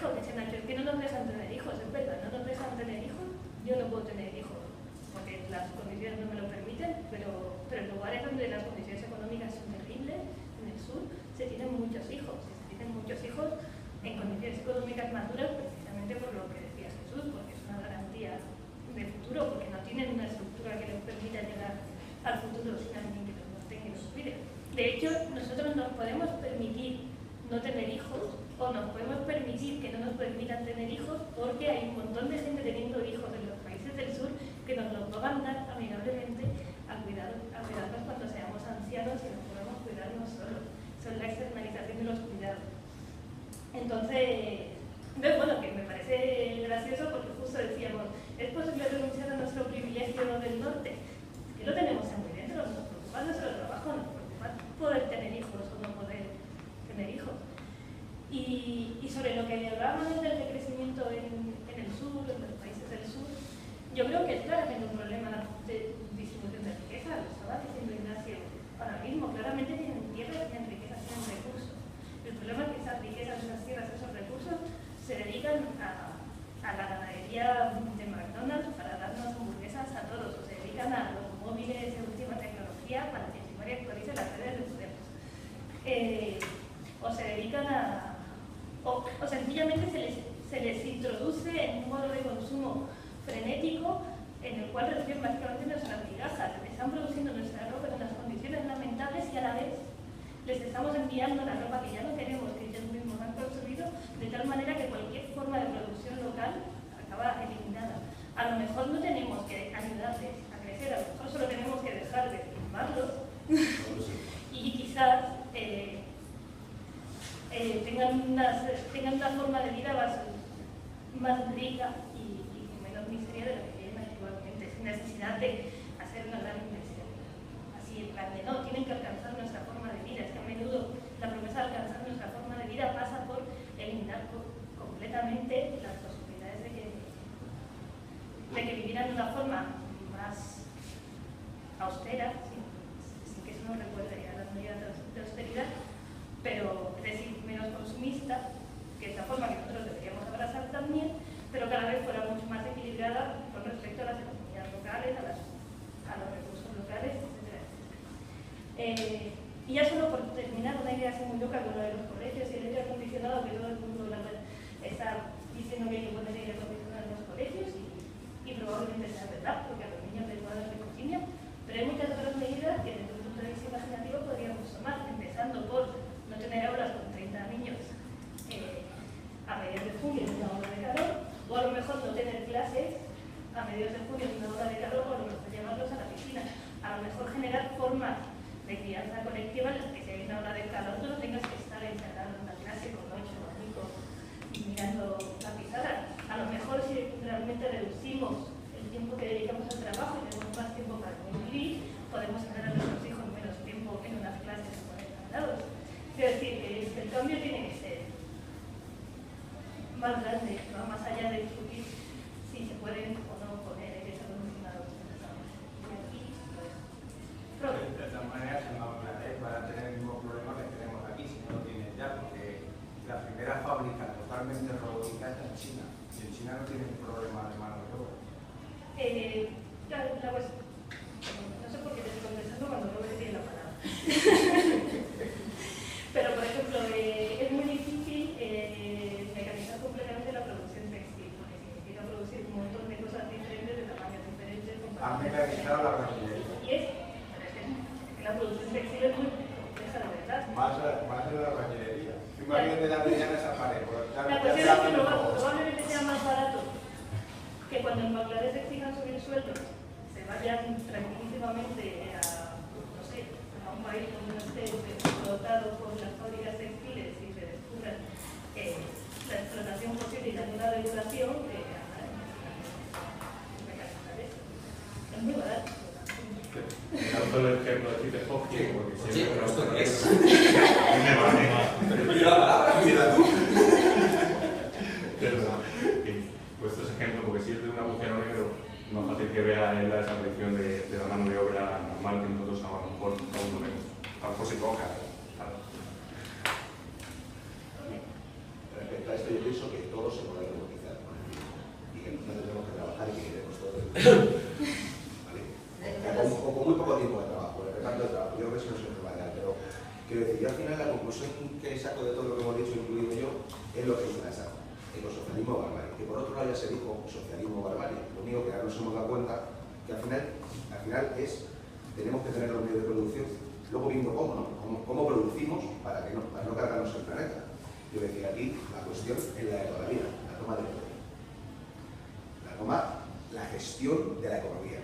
De una manera ecologista, que más no lleva a vislumbrar, pero que al final de lo que estamos hablando. Al final de lo que estamos hablando es que tenemos que crear conciencia, con lo cual tenemos que tener control sobre los sistemas educativos, sobre los sistemas de prensa, etcétera, etcétera, etcétera, etcétera. Quiero decir, al final para cambiar la conciencia, para cambiar los medios de producción, para cambiar todo, si decimos que el capitalismo es lo que produce esto, cultura, etcétera, etcétera, etcétera, llegamos a la conclusión de socialismo barbarie, ecosocialismo barbarie, o feminismo barbarie, o lo que queramos y barbarie. La cuestión es que estamos muy próximos a la barbarie, la vemos más cerca, porque hoy salimos en un calor de la hostia, porque Portugal se quema entero, porque pasan por los campos no sé dónde, en lugar de uno cada año pasan 36, y la gente, yo creo que sí avanza la conciencia una cuestión. ¿Y cómo utilizamos esto mejor desde los movimientos que apostamos por el socialismo?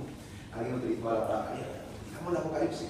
Yo creo que utilizamos poco y mal este mensaje en el proceso de toma de conciencia de la gente para la generación de la necesidad de la toma del poder.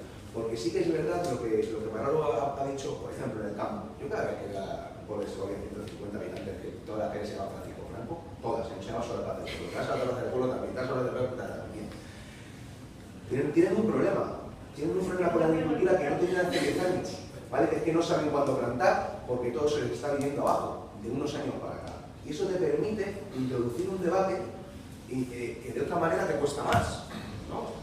Entonces, yo creo que esto lo estamos aprovechando la izquierda poco, porque al final, como decía, he dicho, no digo, si tomamos el poder, esto es a la mierda, es lo que yo creo, no sé cuántos años nos queda, si son los que dicen Jorge Rima, que ya está, o son... Pero el caso es que yo creo que es la única solución. Y que la vía es proponer este título que hemos puesto en el cartel, ecosocialismo o barbarie. Tenemos que lanzar ese mensaje porque sí creo que la gente está receptiva. La gente sabe que está comiendo mierda. Todo el mundo tenemos la sensación, no sé nosotros, que alrededor de nosotros todo el mundo se muere de cáncer, mucho más que hace 20 años, y todo el mundo con el que hablas te dice, esto por la mierda. Es decir, el más inculto desde nuestro punto de vista, como te ha dicho, de un pueblo, te dice, un pueblo o una ciudad, te dice, no, claro, con la mierda que comemos, con la mierda que respiramos, nos estamos muriendo. Entonces, ese mensaje quizá le tenemos que poner más en la picota de nuestro programa.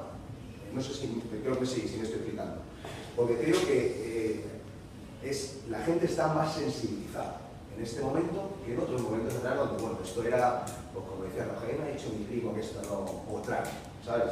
Tiene una ola de calor ahora mismo en el sur de Estados Unidos que seguro que si lo dices, oye, ¿sabes? Que lo que dice, no sé quién lo ha dicho, no vamos a poder salir a la calle. Que bueno, hay momentos donde no se va a poder trabajar. O sea, ¿cómo vas a trabajar a las 5 de la tarde? Esto de la jornada de 5 horas se va a implantar ya porque no hay cojones para en ningún lado. ¿Vale? Nada más, pero nada, podemos hacer un interrogatorio. Bueno, pregúnteselo a la Esperanza de los Bares. Sí, no, pero estoy un poco difícil, no me da que la chota. Bueno, como el rito es que yo tengo que decir algo. Ya habéis dicho mucho de lo que yo quería decir. Me voy a dejar cosas seguro, porque es imposible con la riada de cosas que habéis soltado. Entonces voy a, según me viene. Primero hay un tema que yo creo que es muy importante. En la lucha política, en este campo y en cualquier campo, hay una lucha ideológica, hay una lucha cultural, hay una lucha por ganar a las mentes que tú decías, ¿no? Y entonces yo creo que solamente desde un mecanicismo grosero, de decir, bueno, la gente se va a dar cuenta porque esto se hunde, no. Es preferible que no se hunda, porque cuando se hunde todo, a ver si nos adelantamos, es más complicado que el debate que hemos tenido. Es decir, es progresista defender la renta básica en el contexto que hemos tenido, pero hoy la renta básica está siendo recuperada por sectores del pensamiento neoliberal. Y no es casualidad. Creo que la renta básica universal no es factible en las condiciones actuales, incluso sin Bitcoin. No es factible. A nivel mundial, a nivel universal, no. Y que las soluciones, y estoy por rentas que permitan la vida digna en todos los países del mundo, pero siempre y cuando se establezca una posibilidad de creación de bienes y servicios basada en la cooperación y el trabajo. Y luego habrá fracciones, sectores de la sociedad, los que tenemos que atender con la renta. Lo dejo ahí en debate porque nos excede al de hoy, pero creo que hemos de salir de la ingenuidad naif en la que se ha desarrollado esta cuestión. Muy propio, además, lo digo clarísimamente, es un debate propio de las clases medias, profesionales. Este debate lo llevamos a otros contextos culturales y sociales y no entra, no entienden. Y sí que entienden, sin embargo, el tema de que nadie debe de padecer, nadie debe tener carencia. Por el hecho de nacer se tienen derechos. Siguiente cuestión, el decrecimiento. Yo sí que estoy de acuerdo, no lo voy a volver a repetir, ataco la idea mágica del decrecimiento como solución.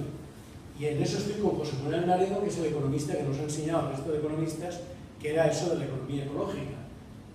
Es decir, José Manuel Naredo es un viejo sabio y él se ha posicionado contra el propio término. Porque dice es que es engañoso. Otra cosa es, no lo va a negar él precisamente, que hemos de hacer una reducción drástica de partes importantes de la producción material. Bien, eso es otro tema.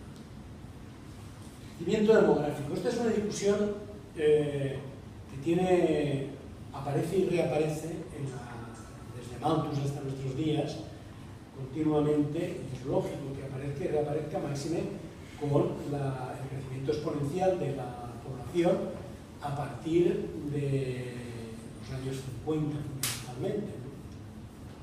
Pero tiene muchas aristas, es el cómo se hace. Por ejemplo, los vietnamitas no lo han querido hacer a la China, no lo han querido hacer por decreto ley, de la política del hijo único, porque tienen muchos inconvenientes de envejecimiento también de la población relacionada con la medida.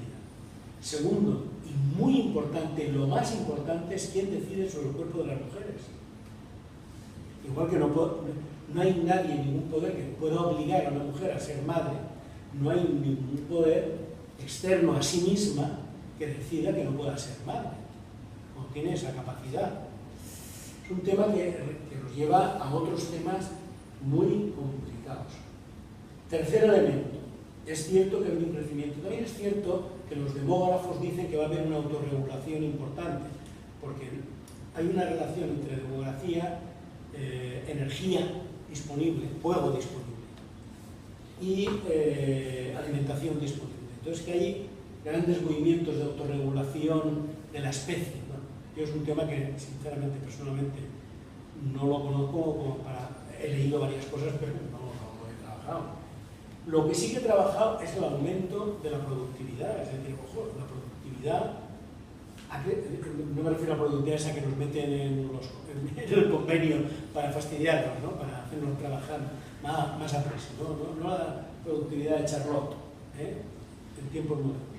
La productividad mundial ha crecido, pero hay un problema en este momento, y es que el modelo, vamos a ver, el modelo que sale de la crisis del keynesiano es el modelo neoliberal de Thatcher y Reagan. Entonces, cuando viene la crisis de ese modelo neoliberal, viene la hiperfinanciarización. Ahora está de nuevo entrando en crisis. Alguien ha dicho cuál de la crisis será la primera, pues podemos tener una crisis económica a la puerta de la esquina porque no logra el capitalismo estabilizar los crecimientos de productividad que le den ganancia, pero en ese modelo de financiarización. Sin embargo, lo que es la productividad en términos estrictamente relacionado con la producción de bienes y servicios es espectacular el crecimiento. Y es verdad que estamos desaprovechando posibilidades de alimentar a la población por muchas vías, no solamente es estas barbaridades de que se queman alimentos para que no baje el precio, sino también el que, por ejemplo, los cultivos energéticos han invadido los derechos de los campesinos y han sustituido lo que era la fuente de... Bueno, África es un desastre. En África han entrado a saco para coger tierras. Entonces, yo creo que sí que hay todavía, por así decirlo, elementos que habría que introducir en ese debate de la relación entre el peso de la población y la situación ecológica. Otro elemento que quiero abordar es el tema de que hay que rescatar una palabra que nosotros le damos una connotación muy negativa y sin embargo tiene aspectos muy positivos. Es el tema de la austeridad. Nosotros, ¿por qué le damos una connotación negativa? Porque austeridad es bajada de salarios, recortes en sanidad, en enseñanza, menos gasto social, ninguna inversión pública. Es decir, la austeridad manejada de forma cínica por los carniceros por los liberales, ¿no? Pero hay otra austeridad, que es la austeridad de no gastar de forma innecesaria. Usar lo necesario para vivir, para bien vivir, sin necesidad de despilfarrar. El despilfarro alimentario en nuestro país es brutal, por ejemplo. Pero voy a decir otro despilfarro, que es el tema de la energía. Vamos a ver, no hay posibilidad de una sociedad racional sustituyendo la energía petrolera y la energía atómica, o la energía basada en el crudo en general, ¿no? El carbón, por energías renovables, si pensamos que las energías renovables tienen que sustituir a estas otras energías contaminantes para tener ciudades iluminadas como Nueva York, Tokio, Londres o Madrid. Es un absurdo. Lo pongo así de claro. Es decir, o para mantener condiciones climáticas sin abordar el problema de la arquitectura bioclimática, a base de aumentar el número de cacharros, ¿no? Bien, yo creo que hay que rescatar eso porque en gran medida el proyecto ecosocialista será un proyecto de la austeridad, de la contención en ese sentido. Vivir bien no significa, además, todos tenemos más sillas, bueno, no sé si alguno es tan pobre que no, pero en general tenemos más sillas que culos en casa. Nos compramos más cosas que las que luego... Y más móviles que orejas. ¿Eh? Más móviles que orejas. Y más móviles que orejas, bueno, nuestro móvil está en la cabeza, ¿eh? Tenemos más móviles, no per cápita, sino en términos absolutos que Alemania, que tiene el doble de población, si no me equivoco. Bueno, el tema de volviendo a la energía, el tema me parece interesante de por qué aquí se ha penalizado, etc. Yo creo que no basta ya decir, si yo decía que Lenin decía electricidad y había que añadirle con renovables, hay que añadir a las renovables distribuidas, porque no debemos de ir hacia un modelo de hiperconcentración en manos de empresas monopólicas o oligopólicas de los paneles solares en el desierto, el cable que atraviesa el Mediterráneo o el Atlántico y llega no sé dónde. Lo que se trata es de democratizar la energía mediante, ya existe la tecnología, su producción o su generación, mejor dicho, cercana al consumo, sea al consumo en empresas, sea al consumo en domicilios, etc. Pero eso también tiene un límite, os lo digo, tiene dos límites. Lo digo porque creo que estamos en una charla en que podemos complejizar también las respuestas. El primer límite es que incluso las propias energías renovables en su desarrollo tecnológico actual requieren de unos materiales que también son limitados. Pero no, porque se ha hablado de las tierras raras necesarias para los teléfonos. Pero lo segundo es que se requiere energía vieja para producir energía nueva. Se requiere de energía petrolera para producir los molinillos de viento en cantidad suficiente, los paneles solares. Esta es una de las mierdas y de las trampas que nos ha dejado el capitalismo. Que incluso para buscar la solución tenemos que recurrir. Pero además, insisto, hay que pensar en la producción, por ejemplo, de energía en términos de un consumo más racional. El consumo más racional empieza por el ahorro, sigue por la eficiencia y acaba por la fuente renovable. Pero hay que empezar ahorrando. Hay que tener cacharros más eficientes, pero ojo con la eficiencia. Sigo complicando las cosas. Hay coches que son más eficientes que antes en el consumo de energía, pero si hay más coches, resulta que hay más contaminación. O sea, que hay una serie de cuestiones, claro, que hay que aumentar la eficiencia, sí, pero teniendo en cuenta que la eficiencia tiene relación también con los artefactos eficientes. El tema de la carne estoy totalmente de acuerdo, es decir, la cantidad de vegetales, de cereales que se necesitan para alimentar la cabaña, o sea, concretamente las vacas, etcétera, podrían alimentar muchísimos años a toda la población mundial.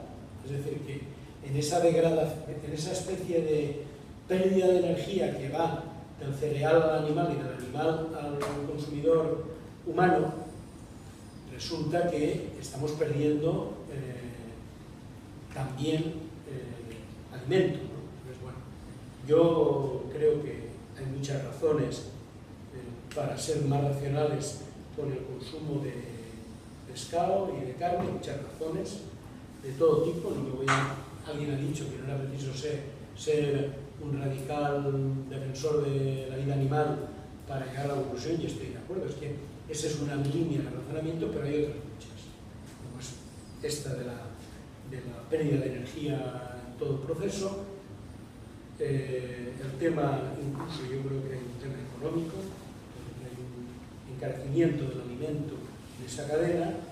Bien, hay muchas razones y hay un tema de salud pública. Yo creo que tenemos una intoxicación, por así decirlo, alimentaria, porque abusamos demasiado de proteínas animales. Bien, lo dejo ahí. Bien. Y quiero terminar, bueno, hay una serie de temas que no se pueden abordar, que me parece interesantísimo, el tema de la desigualdad y del PIB mundial, pero es que es inabarcable. Quiero terminar con una cuestión que es la cuestión del poder, me parece que es fundamental. Es decir, todo lo que estamos hablando requiere de cambios de la mentalidad, requiere de movilización por eso, pero al final requiere de gobiernos estatales, mundiales y como se quiera, capaces de implementar medidas. O sea, no va a parar no van a parar los errores, sino hay un gobierno del pueblo, democrático, controlado por el pueblo, vigilado por el pueblo, pero que toma medidas. Habrá una parte de esas medidas que necesariamente se tendrá que imponer, lo digo claramente, es mejor hablar claro. Y la justicia social implica medidas que se imponen. Y esto no es un juego de suma cero. Hay gente que ganará y gente que perderá con la justicia social. La solución a la crisis ecológica significa que habrá elementos que habrá que democráticamente debatir, discutir, decidir, pero al final imponer. Bien, eso significa un gobierno basado en el pueblo, emanado del pueblo, democrático, controlado, un gobierno que toma medidas. Eso significa un gobierno que va a tener muchos enemigos. De entrada, un gobierno, o sea, aquí no nos puede pasar como a Tsipras. No nos puede pasar como a Tsipras, que le duró la firmeza exactamente 24 horas. Pero tampoco nos puede pasar como Varoufakis. Es el chico listo que cree que va a engañar a la troika, que va a engañar a los negociadores de la Comisión Económica. Aquí listos hay en todas partes, y sobre todo en el lado de los malos. Se han formado mejores universidades y tienen de todo mejor, ¿no? Pero sobre todo tienen la fuerza, tienen el poder. Por lo tanto, esta idea que a veces se piensa de que podemos mejorar las condiciones de vida de la gente, tal y cual, sin conflicto, sin antagonismo, es una falsedad. Ya termino diciendo, el conflicto está servido, nos tenemos que preparar para el conflicto. O sea, nadie nos lo va a ahorrar, tanto en la dimensión de la justicia social como en la dimensión de la sostenibilidad ecológica. Y termino, porque creo que a las 9 teníamos que chapar esto, con una cosa que mi maestro Ernest Mandel a mí me abrió la luz. Él me dijo, bueno, nos dijo a los que estábamos ahí, me refiero porque yo lo recibía con las orejillas de aprender, ¿no? Una cuestión, no crean que el socialismo resolverá al día siguiente el problema de las mujeres, al contrario, veremos barricadas de mujeres luchando por la libertad y por la igualdad. Pues, el conflicto forma parte de la vida. Oye, nos hemos ganado, yo digo, con una cerveza, ¿no?